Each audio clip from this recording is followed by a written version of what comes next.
Добрый день, дорогие друзья! Меня зовут Павел Василий Климович. Я являюсь ректором Малой академии наук Республики Саха-Якутия.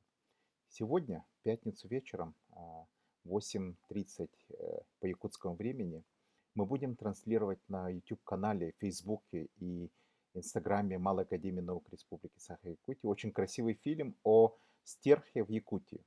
Фильм снят талантливым режиссером, известным деятелем культуры Якутии Семеном Ермолаевым. Продюсером фильма была исследователь биологии стерха Инга Бзыкатова. Стерх или белый журавль, его еще называют сибирским белым журавлем, удивительно красивая большая птица, символ непорочной чистоты, загадочной и неуловимой красоты, мудрости и священное для якутских людей существо. Стерх прилетает рано весной и заселяется на севере Якутии, в болотистой тундре, по долинам рек Яна, Индигирка, Колыма, Алазея, Чукочи и Сундрун. На огромной территории более 80 тысяч квадратных километров. На большом отдалении друг от друга пары стерхов сооружают незаметные издалека свои гнезда. Из яиц вылупляются птенцы, которые через 75 дней готовы вместе с родителями совершить 5000-километровый путь на восточную часть Китая, знаменитую провинцию Сяньзи, откуда, как мы знаем, начался великий длинный марш председателя Мао к власти и к вершинам славы. Но прежде чем полететь туда, стерхи собираются осенью более 100 стай и вылетают в характерном порядке в виде клина на юг. Все стаи совершают перелет над одной местностью. На юге Якутии, над поселком Охотский перевоз на Алдане. Это происходит где-то в начале октября, от 1 октября до 11-12 октября. Научное название стерха — груз лёкогеранус. Груз переводится с латинского как журавль, а лёкогеранус на древнегреческом означает белый журавль. Лёка — белый, геранус — журавль. Название связано с именем Питера Симона Палласа, одного из наиболее выдающихся естествоиспытателей всех стран и времен, как это было написано в русском биографическом словаре Половцева в 1896 году. Отец Палласа, я хочу немножко отступление сделать, был известным профессором медицины и хирургом в клинике Шарите в Берлине.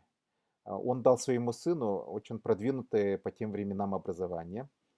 Паллас закончил Геттингенский университет 12 лет и 19 лет защитил докторскую диссертацию.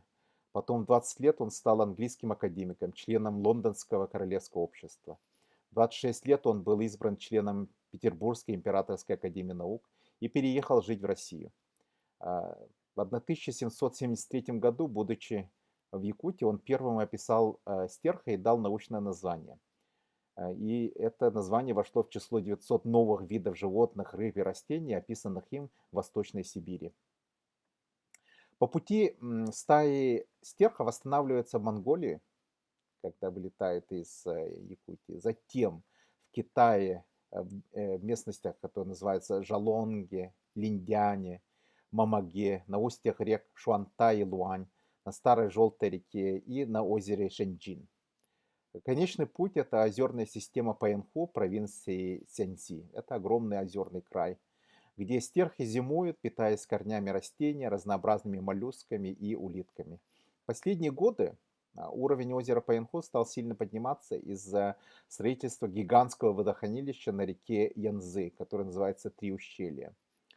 И стерхам стало очень трудно кормиться из-за возросшей глубины озера. Они стали перелетать и пользоваться сельскохозяйственными угодьями, и это привело к очень сильному недовольству крестьян, и некоторые из них стали даже вытравливать бедных птиц. Но 28 сентября 2019 года на 15-м пленуме Народного съезда провинции Сяньзи единогласно постановили объявить стерха символом провинции Сяньзи. Китайцы называют стерха байхэ. В нашем фильме показано, как стерх стал символом одной из известных провинций Китая. Юные исследователи, члены Малой академии наук Республики Саха-Якутия, исследуют миграцию и биологию стерха.